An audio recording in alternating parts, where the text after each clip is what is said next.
आज हम लोग लेकर आ चुके हैं इतिहास के ऊपर महत्वपूर्ण 51 प्रश्न। आज के इस वीडियो में हम लोग करेंगे 51 प्रश्न करेंगे टोटल, और कितने मिनट के अंदर? मात्र 18 मिनट के अंदर इन सभी वीडियो को कंप्लीट करेंगे, 51 प्रश्न को 18 मिनट के अंदर। और इसके पहले हम लोग एक वीडियो लाए थे 101 क्वेश्चन का, 101 क्वेश्चन का एक वीडियो लाए थे जो हम लोगों ने कंप्लीट किया था मात्र 40 मिनट के अंदर। 101 क्वेश्चन मात्र 40 मिनट के अंदर, और आज करेंगे 51 प्रश्न मात्र 18 मिनट के अंदर। तो अपना पहला क्वेश्चन देखते हैं 51 प्रश्न के सीरीज का प्रथम क्वेश्चन। क्वेश्चन नंबर 1 देखते हैं। एक में कह रहा है कि दक्षिण भारत में किस चोल शासक ने अपनी सर्वश्रेष्ठता स्थापित की? विजयालय ने, आदित्य प्रथम ने, राजराज प्रथम ने या परांतक प्रथम ने? तो महत्वपूर्ण चोल शासक जिसने दक्षिण भारत में सर्वश्रेष्ठता स्थापित की वो थे परांतक प्रथम। ऑप्शन नंबर डी हमारा राइट हो जाएगा, परांतक प्रथम ने। क्वेश्चन नंबर दूसरा देखते हैं। दूसरे में पूछ रहा है कि दिल्ली सल्तनत की स्थापना कब हुई? 1194 ईस्वी में, 1206 ईस्वी में, 1208 ईस्वी में या 1210 ईस्वी में? तो दिल्ली सल्तनत की स्थापना हुई थी 1206 ईस्वी में। ऑप्शन नंबर बी हमारा राइट हो जाएगा, 1206। क्वेश्चन नंबर 3 देखते हैं। 3 में पूछ रहा है कि कुतुबुद्दीन ऐबक की मृत्यु किस तरह से हुई थी? बीमारी से हुई थी, युद्ध करते हुए, घोड़े से गिरकर, आत्महत्या द्वारा? तो कुतुबुद्दीन ऐबक की मृत्यु हुई थी घोड़े से गिरकर। ऑप्शन नंबर सी हमारा यहाँ पर राइट हो जाएगा, घोड़े से गिरकर। क्वेश्चन नंबर देखते हैं 4 में पूछ रहा है कि महमूद गजनवी के दरबार में रहते हुए किस विद्वान ने प्रसिद्ध ग्रंथ शाहनामा की रचना की? फारूकी ने की, फिरदौसी ने की, तूसी ने की या अलबरूनी ने की? तो शाहनामा के लेखक कौन थे? फिरदौसी थे। ऑप्शन नंबर बी हमारा राइट हो जाएगा, फिरदौसी। क्वेश्चन नंबर 4 के लिए। क्वेश्चन नंबर देखते हैं 5 में पूछा है कि मुगल वंश का छठवां शासक कौन था? जहांगीर था, औरंगजेब था, शाहजहां था या दानियाल था? तो छठवां शासक था मुगल वंश का औरंगजेब। ऑप्शन नंबर बी हमारा राइट हो जाएगा, औरंगजेब। क्वेश्चन नंबर देखते हैं 6 में पूछ रहा है कि वर्ष 1947 के बाद निम्नलिखित में से किस राज्य को भारत संघ में सैनिक कार्रवाई द्वारा बलपूर्वक मिलाया गया था? तो 1947 की आज़ादी के बाद मतलब 3 राज्य बचे थे, उनमें से कौन से राज्य को बलपूर्वक द्वारा मिला लिया गया था भारत संघ में? तो हैदराबाद को मिला लिया गया था। ऑप्शन नंबर ए हमारा राइट हो जाएगा, हैदराबाद। क्वेश्चन नंबर देखते हैं 7 में पूछा है कि महात्मा गांधी ने सत्याग्रह सबसे पहले कहाँ पर प्रयुक्त किया? मतलब सत्याग्रह का सबसे पहले कहाँ पर यूज किया? डांडी में किया, चंपारण में किया, खेड़ा में किया, अहमदाबाद में किया? तो सर्वप्रथम सत्याग्रह लगाया गया था गांधी के द्वारा चंपारण में। ऑप्शन नंबर बी हमारा राइट हो जाएगा, चंपारण। क्वेश्चन नंबर देखते हैं 8 में पूछ रहा है कि भारतीय राष्ट्रीय कांग्रेस के सबसे अधिक समय तक अध्यक्ष नेता कौन रहे? अबुल कलाम आज़ाद, दादा भाई नौरोजी, WC बनर्जी, वल्लभ भाई पटेल? तो जो अधिक समय तक नेता रहे थे भारतीय राष्ट्रीय कांग्रेस के वो थे Abul Kalam Azad. Option number A हमारा राइट हो जाएगा, अबुल कलाम आज़ाद, जो सबसे लंबे समय तक भारतीय राष्ट्रीय कांग्रेस के नेता या अध्यक्ष रहे। क्वेश्चन नंबर देखते हैं 9 में पूछ रहा है कि भारत एवं पाकिस्तान का विभाजन किस योजना के तहत हुआ था? माउंटबेटन योजना, क्रिस्प योजना, चेम्सफोर्ड योजना या बेबल योजना? तो भारत एवं पाकिस्तान का विभाजन हुआ था माउंटबेटन योजना के द्वारा। तो ऑप्शन नंबर ए हमारा राइट हो जाएगा, माउंटबेटन योजना। क्वेश्चन नंबर देखते हैं 10 में पूछ रहा है कि निम्न में से किसे कायदे आजम कहा जाता है? मोहम्मद अली जिन्ना, भगत सिंह, महात्मा गांधी, जवाहरलाल नेहरू? तो कायदे आजम की उपाधि किसको दी गई है? मोहम्मद अली जिन्ना को दी गई। ऑप्शन नंबर ए हमारा राइट हो जाएगा, मोहम्मद अली जिन्ना। क्वेश्चन नंबर 10 के लिए कायदे आजम मोहम्मद अली जिन्ना। क्वेश्चन नंबर देखते हैं 11 में पूछ रहा है कि सिंध सभ्यता का कौन सा स्थान भारत में स्थित है? तो इसमें कौन सा स्थान जो सिंध में है पर भारत में कौन सा है? हड़प्पा है, मोहनजोदड़ो है, लोथल है या उपयुक्त में से कोई नहीं? तो सिंध सभ्यता कौन सा स्थान भारत में स्थित है? लोथल कहाँ पर लगता है? भारत के अंदर लगता है। क्वेश्चन नंबर देखते हैं 12 में पूछ रहा है कि महमूद गजनवी का दरबारी इतिहासकार कौन था? हसन निजामी, उत्बी, फिरदौसी, चंद्रवरदाई? तो इतिहासकार पूछा गया है, आप इसमें कंफ्यूज आएंगे। तो इतिहासकार कौन था महमूद गजनवी का? वो था उत्बी। ऑप्शन नंबर ए बी हमारा राइट हो जाएगा, उत्बी। पर अगर ये पूछा जाए कि महमूद गजनवी का दरबारी कवि कौन था, तब उसके लिए आंसर हो जाता है फिरदौसी। तो यहाँ पर इतिहासकार पूछा गया है, ऑप्शन हो जाएगा उत्बी। क्वेश्चन नंबर देखते हैं 13 में पूछ रहा है कि आर्यों की सबसे प्रमुख नदी कौन सी थी? आर्यों की सबसे प्रमुख नदी कौन सी थी? सरस्वती थी, गंगा थी, सिंध थी या बिपाशा थी, व्यास थी? तो आर्यों की सबसे प्रमुख नदी कौन सी थी? सिंधु नदी थी। ऑप्शन नंबर सी हमारा राइट हो जाएगा, सिंधु नदी आर्यों की प्रमुख नदी थी। क्वेश्चन नंबर देखते हैं 14 क्वेश्चन में पूछ रहा है कि भारत पर आक्रमण करने वाला पहला विदेशी कौन था? साइरस, डेरियस प्रथम, अग्रमीज, जेरेक्सस। तो भारत पे सर्वप्रथम किस विदेशी ने अटैक किया था? तो किसने किया था? साइरस ने किया था। ऑप्शन नंबर ए हमारा राइट हो जाएगा, साइरस वह विदेशी था जिसने सबसे पहले भारत पर आक्रमण किया। क्वेश्चन नंबर देखते हैं 15 में पूछ रहा है कि निम्नलिखित स्थानों में से किस स्थान पर महावीर का महानिर्वाण हुआ? मतलब वह किस जगह पर उन्होंने अपनी मृत्यु प्राप्त की? कुशीनगर, वैशाली, राजगृह या पावापुरी। तो उनकी मृत्यु हुई थी पावापुरी में। ऑप्शन नंबर डी हमारा राइट हो जाएगा क्वेश्चन नंबर 15 के लिए, पावापुरी पर महावीर का महानिर्वाण हुआ था। क्वेश्चन नंबर देखते हैं 16 में पूछ रहा है कि उस पीपल के वृक्ष को किस नाम से पुकारा गया जिसके नीचे बुद्ध को ज्ञान की प्राप्ति हुई? वटुकी वृक्ष, बोधि वृक्ष, वट वृक्ष या ज्ञान वृक्ष। तो किसके नीचे बुद्ध को ज्ञान की प्राप्ति हुई थी? बोधि वृक्ष के नीचे बुद्ध को ज्ञान की प्राप्ति हुई थी। ऑप्शन नंबर बी हमारा राइट हो जाएगा क्वेश्चन नंबर 16 के लिए। क्वेश्चन नंबर देखेंगे 17 में पूछ रहा है कि बिंदुसार के दरबार में आने वाला ग्रीक राजदूत कौन था? डायमेकस, एरियन, मिनांडर या सेल्यूकस। तो बिंदुसार के दरबार में आने वाला ग्रीक राजदूत था डायमेकस। ऑप्शन नंबर बी हमारा राइट ए हो जाएगा, राइट डायमेकस वह ग्रीक राजदूत था जो सबसे पहले बिंदुसार के दरबार में आया था। क्वेश्चन नंबर देखेंगे 18 में पूछ रहा है कि प्राचीन भारत के महान व्याकरण लेखक पतंजलि किसके समकालीन थे? मतलब उस समय राजा कौन थे जब पतंजलि हुआ करते थे? तो कनिष्क थे, चंद्रगुप्त द्वितीय थे, गौतमीपुत्र सातकर्णी थे या पुष्यमित्र शुंग थे। तो जब पतंजलि हुआ करते थे महान व्याकरण लेखक पतंजलि, तो उनके समकालीन राजा कौन थे? Pushyamitra Shunga. Option number D हमारा राइट हो जाएगा, पुष्यमित्र शुंग। क्वेश्चन नंबर देखेंगे 19 में पूछा है कि किस मध्यकालीन भारतीय शासक ने पट्टा एवं काबूलियत की प्रथा आरंभ की थी? अलाउद्दीन खिलजी, मोहम्मद बिन तुगलक, शेरशाह सूरी या अकबर। तो पट्टा एवं काबूलियत प्रथा की स्थापना किसने की थी, किसने आरंभ की थी? वह था Sher Shah Suri. Option number C हमारा राइट हो जाएगा, पट्टा एवं काबूलियत प्रथा किसने आरंभ की? शेरशाह सूरी ने की। क्वेश्चन नंबर देखते हैं 20 में पूछ रहा है कि रजिया सुल्तान गुलाम वंश की किस सुल्तान की पुत्री थी? इल्तुतमिश की पुत्री थी रजिया सुल्तान, कुतुबुद्दीन ऐबक की थी, कुतुबुद्दीन शाह की थी, मसूद शाह की थी। तो रजिया सुल्तान गुलाम वंश की तो थी, और किस सुल्तान की पुत्री थी? तो इल्तुतमिश की थी। ऑप्शन नंबर ए हमारा राइट हो जाएगा, इल्तुतमिश की पुत्री का नाम क्या है? रजिया सुल्तान है। नंबर देखते हैं 21 में पूछ रहा है कि अटाला मस्जिद कहाँ स्थित है? गुजरात में, जौनपुर में, खानदेश में या बंगाल में। तो अटाला मस्जिद कहाँ पर स्थित है? जौनपुर में। ऑप्शन नंबर बी हमारा राइट हो जाएगा, जौनपुर। क्वेश्चन नंबर देखेंगे 21 में पूछ रहा है कि किस सुल्तान ने एक नया मंत्रालय दीवान ए रियासत वाणिज्य मंत्रालय की स्थापना की? वाणिज्य मंत्रालय या कहें दीवान ए रियासत की स्थापना किस सुल्तान के द्वारा की गई थी? अलाउद्दीन खिलजी के द्वारा, मोहम्मद बिन तुगलक के द्वारा, गयासुद्दीन तुगलक के द्वारा या फिरोज शाह तुगलक के द्वारा। तो दीवान ए रियासत की स्थापना की थी अलाउद्दीन खिलजी ने। ऑप्शन नंबर ए हमारा राइट हो जाएगा, अलाउद्दीन खिलजी दीवान ए रियासत की स्थापना की। क्वेश्चन नंबर देखेंगे 23 में पूछा है कि निम्न में से किस महापुरुष से बीजक का संबंध है?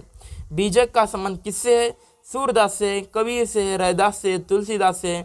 तो बीजक का संबंध है कबीर से। कबीर की पुस्तक का नाम क्या है? बीजक। क्वेश्चन नंबर देखते हैं 24 में पूछ रहा है कि वह प्राचीन नाम क्या है जिसे पटना नगर को जाना जाता था? मतलब प्राचीन नाम बताना है आपको पटना का, वह क्या था? कौशल, गया, पाटलिपुत्र, मगध। तो पटना को प्राचीन नाम में हम किस नाम से जानते थे? पाटलिपुत्र। ऑप्शन नंबर सी हमारा राइट हो जाएगा, पाटलिपुत्र। क्वेश्चन नंबर देखते हैं 25 में पूछ रहा है कि सूफिया कलाम जो एक प्रकार का भक्ति संगीत है कहाँ की विशेषता है? मतलब सूफिया कलाम कहाँ गाया जाता है, किस राज्य में गाया जाता है? गुजरात में, राजस्थान में, कश्मीर में या अलीगढ़ में। तो सूफिया कलाम गाया जाता है कश्मीर में। ऑप्शन नंबर सी हमारा राइट हो जाएगा, कश्मीर। क्वेश्चन नंबर देखेंगे 26 में पूछ रहा है कि निम्नलिखित में से कौन सा संस्कार स्त्रियों एवं शूद्रों के लिए वर्जित था? चूड़ाकर्म, उपनयन, नामकरण, पुंसवन। तो कौन सा संस्कार स्त्रियों तथा शूद्र नहीं कर सकते थे? तो वह था उपनयन। उपनयन का मतलब होता है गुरु के समीप शिक्षा ग्रहण करना। क्वेश्चन नंबर देखते हैं 27। 27 में पूछ रहा है कि जाति पाति पूछे नहीं कोई, हरि को भजय सो हरि को होई। ये पंक्तियाँ किसकी हैं? रामानंद की, कबीर की, तुलसी की या सूरदास की? तो यह पंक्तियाँ हैं रामानंद की। ऑप्शन नंबर ए हमारा राइट हो जाएगा, रामानंद। क्वेश्चन नंबर 27 के लिए क्वेश्चन नंबर देखते हैं 28। 28 में पूछा रहा है कि हल्दी घाटी का युद्ध कब लड़ा गया? 1526 ईस्वी में, 1576 ईस्वी में, 1605 ईस्वी में, 1660 ईस्वी में। तो हल्दी घाटी का युद्ध लड़ा गया था 1576 ईस्वी में। ऑप्शन नंबर बी हमारा राइट हो जाएगा, 1576। क्वेश्चन नंबर देखते हैं 29। 29 में पूछ रहा है कि निम्नलिखित में से सबसे प्राचीन वाद्य यंत्र कौन सा है? सितार, तबला, सरोद, बीड़ा। तो निम्नलिखित में से सबसे प्राचीन वाद्य यंत्र है बीड़ा। ऑप्शन नंबर डी हमारा राइट हो जाएगा, बीड़ा। क्वेश्चन नंबर 29 के लिए बीड़ा। क्वेश्चन नंबर देखते हैं 30। 30 में पूछा रहा है ऋग्वेद में जिस अपराध का सबसे अधिक उल्लेख किया गया है वह कौन सा है? मतलब ऋग्वेद में सबसे ज़्यादा कौन सा अपराध होता था? हत्या का अपराध, अपहरण का अपराध, पशु चोरी या लूट और राहजनी। तो ऋग्वेद में सबसे ज़्यादा अपराध मिलता है पशु चोरी का। ऑप्शन नंबर सी हमारा राइट हो जाएगा, पशु चोरी। क्वेश्चन नंबर देखते हैं 31। 31 में पूछ रहा है डिडिंगल नाम है, किसका डिडिंगल नाम है? केरल के एक पक्षी विहार का, कर्नाटक के एक त्योहार का, आंध्र प्रदेश के एक तटीय नगर का या तमिलनाडु के एक नगर का? तो डिडिंगल क्या है? तमिलनाडु के एक नगर का नाम है डिडिंगल। तो ऑप्शन नंबर डी हमारा राइट हो जाएगा, तमिलनाडु के एक नगर का नाम डिडिंगल है। क्वेश्चन नंबर देखते हैं 32। 32 में पूछा है कि सिंधु सभ्यता का सर्वाधिक उपयुक्त नाम क्या है? हड़प्पा सभ्यता, सिंधु सभ्यता, सिंधु घाटी सभ्यता, इनमें से कोई नहीं। तो सिंधु घाटी सभ्यता जो है उसका सर्वाधिक उपयुक्त नाम आप क्या देना चाहेंगे? तो वो देना चाहेंगे हड़प्पा सभ्यता। हड़प्पा सभ्यता ये इसका उपयुक्त नाम है। ऑप्शन नंबर ए हमारा राइट हो जाएगा, हड़प्पा सभ्यता। क्वेश्चन नंबर देखते हैं 33। 33 में पूछा है कि कपिल मुनि द्वारा प्रतिपादित दार्शनिक प्रणाली कौन सी है? पूर्व मीमांसा, सांख्य दर्शन, न्याय दर्शन, उत्तर दर्शन। तो कपिल मुनि द्वारा प्रतिपादित दार्शनिक प्रणाली कौन सी थी? सांख्य दर्शन थी। ऑप्शन नंबर बी हमारा राइट हो जाएगा, सांख्य दर्शन। क्वेश्चन नंबर देखते हैं 34। 34 में पूछ रहा है कि भारत से उत्तर की ओर के देशों में बौद्ध धर्म के जिस संप्रदाय का प्रचलन हुआ उसका नाम था। मतलब भारत से उत्तर की ओर, जब उत्तर की ओर जो बौद्ध धर्म के संप्रदाय थे उनमें सबसे ज़्यादा प्रचलन किसका था? हीनयान का, महायान का, शून्यवाद का, इनमें से कोई नहीं। तो उत्तर के साइड में बौद्ध धर्म का किसका प्रचलन था? महायान का। ऑप्शन नंबर बी हमारा राइट हो जाएगा, महायान। क्वेश्चन में देखते हैं 35। 35 में पूछ रहा है कि हर्षवर्धन अपनी धार्मिक सभा कहाँ किया करता था? मथुरा में, प्रयाग में, वाराणसी में, पेशावर में। तो हर्षवर्धन अपनी धार्मिक सभा कहाँ किया करता था? प्रयागराज में किया करता था। ऑप्शन नंबर बी हमारा राइट हो जाएगा, प्रयागराज। क्वेश्चन नंबर देखते हैं 36। 36 में पूछ रहा है कि महमूद बेगड़ा किस राज्य का प्रसिद्ध सुल्तान था? मालवा का, गुजरात का, खानदेश का या जौनपुर का? तो महमूद बेगड़ा किस राज्य का प्रसिद्ध सुल्तान था? तो वह था खानदेश का प्रसिद्ध सुल्तान। ऑप्शन नंबर सी हमारा राइट हो जाएगा, खानदेश। क्वेश्चन नंबर देखते हैं 37। 37 में पूछ रहा है कि गुलबदन बेगम निम्न में से किसकी पुत्री थी? बाबर की थी, हुमायूं की थी, शाहजहां की थी या औरंगजेब की थी? तो गुलबदन बेगम निम्न में से किसकी पुत्री थी? बाबर की पुत्री थी। ऑप्शन नंबर ए हमारा राइट हो जाएगा, बाबर। क्वेश्चन नंबर देखते हैं 38। 38 में पूछ रहा है कि गोविंद महल जो हिंदू वास्तुकला का अप्रतिम उदाहरण है कहाँ स्थित है? गोविंद महल कहाँ पर स्थित है? दतिया में है, खजुराहो में है, ओरछा में है या ग्वालियर में है? तो गोविंद महल कहाँ पर है? दतिया में है। ऑप्शन नंबर ए हमारा राइट हो जाएगा, दतिया, जो कि मध्य प्रदेश में पड़ता है। क्वेश्चन नंबर देखते हैं 39। 39 में पूछ रहा है कि कवि मोहम्मद इकबाल जिन्होंने सारे जहां से अच्छा लिखा भारत के किस संस्थान से संबंधित हैं? दिल्ली से संबंधित हैं, उत्तर प्रदेश से, पंजाब से या कश्मीर से? तो मोहम्मद इकबाल सारे जहां से अच्छा लिखा वह संबंधित किससे हैं? कश्मीर से संबंधित है। ऑप्शन नंबर डी हमारा राइट हो जाएगा, कश्मीर। क्वेश्चन हम देखते हैं 40। 40 में पूछ रहा है कि वर्ष 1919 में जलियांवाला बाग हत्याकांड कहाँ पर हुआ? अमृतसर में हुआ, नागपुर में हुआ, चंडीगढ़ में हुआ, कलकत्ता में हुआ? तो जलियांवाला बाग हत्याकांड हुआ था अमृतसर में। ऑप्शन नंबर ए हमारा राइट हो जाएगा। क्वेश्चन नंबर देखते हैं 41। 41 में पूछ रहा है कि अकबर का अंतिम विजय अभियान कौन सा था? मालवा विजय, गुजरात विजय, असीरगढ़ विजय या हल्दी घाटी का युद्ध? तो अकबर का अंतिम विजय अभियान था असीरगढ़ विजय। ऑप्शन नंबर सी हमारा राइट हो जाएगा, असीरगढ़ विजय। क्वेश्चन नंबर देखते हैं 42 में पूछ रहा है कि शिवाजी को राजा की उपाधि किसने प्रदान की थी? बीजापुर के शासक ने, अहमदनगर के शासक ने, औरंगजेब ने या महाराजा जय सिंह ने? तो शिवाजी को राजा की उपाधि प्रदान की थी औरंगजेब ने। ऑप्शन नंबर सी हमारा राइट हो जाएगा, औरंगजेब, जिसने शिवाजी को राजा की उपाधि प्रदान की थी। क्वेश्चन नंबर देखते हैं 43 में पूछ रहा है कि किस मराठा शासक के शासनकाल को पेशवाओं के शासनकाल के नाम से जाना जाता है? राजाराम को, औरंगजेब के, शाहू को, संभाजी को? तो किसके शासनकाल में पेशवाओं को, जो शासक होते थे उनको पेशवाओं के नाम से जाना जाता था? तो शाहू के काल में क्या था कि जो मराठा शासक होते थे उनको पेशवाओं के नाम से जाना जाता था। तो ऑप्शन नंबर सी हमारा राइट हो जाएगा, शाहू। क्वेश्चन नंबर देखते हैं 44 में पूछ रहा है मानव द्वारा सर्वप्रथम प्रयुक्त अनाज कौन सा था? तो सबसे पहले मानव ने किस अनाज का प्रयोग किया? गेहूं का, जौ का, चावल का या बाजरा का? तो सर्वप्रथम प्रयुक्त अनाज कौन सा था? चावल। ऑप्शन नंबर सी हमारा राइट हो जाएगा, चावल। क्वेश्चन नंबर देखते हैं 45 में पूछ रहा है कि हिंदू विधि पर एक पुस्तक मित्राक्षरा किसने लिखी है? नयचंद्र ने, अमोघवर्ष ने, विज्ञानेश्वर ने या कंबन ने? तो मिताक्षरा किसने लिखी है? विज्ञानेश्वर ने लिखी है। ऑप्शन नंबर सी हमारा राइट हो जाएगा, मिताक्षरा पुस्तक के लेखक हैं विज्ञानेश्वर। क्वेश्चन नंबर देखते हैं 46 में पूछ रहा है कि बाबर ने प्रसिद्ध तुगलमा नीति का उपयोग सर्वप्रथम किस युद्ध में किया? खानवा के युद्ध में, घाघरा के युद्ध में, पानीपत के युद्ध में या उपयुक्त सभी में? तो तुगलमा नीति का प्रयोग सर्वप्रथम किस युद्ध में किया गया? पानीपत के प्रथम युद्ध में बाबर ने किया। इसमें ही सर्वप्रथम तोपों का उपयोग भी किया गया था पानीपत के प्रथम युद्ध में बाबर के द्वारा। तो हमारा सी आंसर राइट हो जाएगा, पानीपत के प्रथम युद्ध में। क्वेश्चन नंबर देखते हैं 47 में पूछ रहा है कि किस युद्ध को जीतने के बाद शेर शाह सूरी ने दिल्ली में अफगान सत्ता की स्थापना की? बिलग्राम का युद्ध, कालिंजर का युद्ध, चौसा का युद्ध या तालीकोटा का युद्ध? तो शेर शाह सूरी ने दिल्ली में अफगान सत्ता की स्थापना किसके बाद की थी? तो चौसा के युद्ध के बाद की थी। ऑप्शन नंबर सी हमारा राइट हो जाएगा, चौसा का युद्ध। क्वेश्चन नंबर देखते हैं 48 में पूछ रहा है कि निम्न इतिहासकारों में से किसने अकबर को इस्लाम का शत्रु कहा था? अब्बास खां शेरवानी, बदायूनी, अहमद, यादगार या फरिश्ता? तो अकबर को इस्लाम का शत्रु कहा गया था बदायूनी के द्वारा। ऑप्शन नंबर बी हमारा राइट हो जाएगा, बदायूनी। क्वेश्चन नंबर देखते हैं 49 में पूछ रहा है कि जहांगीर ने किसके द्वारा अबुल फजल की हत्या करवाई? वीर सिंह देव के द्वारा, महाबत खां के द्वारा, राजा मान सिंह के द्वारा, अस्करी के द्वारा? तो जहांगीर ने किसके द्वारा अबुल फजल की हत्या करवाई? वीर सिंह देव के द्वारा करवाई थी। ऑप्शन नंबर ए हमारा राइट हो जाएगा, वीर सिंह देव। क्वेश्चन नंबर देखते हैं 50 में पूछा है कि अंग्रेज दूत कैप्टन हॉकिंस एवं सर टॉमस शुरू किस मुगल बादशाह के दरबार में आए थे? तो जहांगीर के दरबार में आए थे, अकबर के दरबार में आए थे, शाहजहां या औरंगजेब?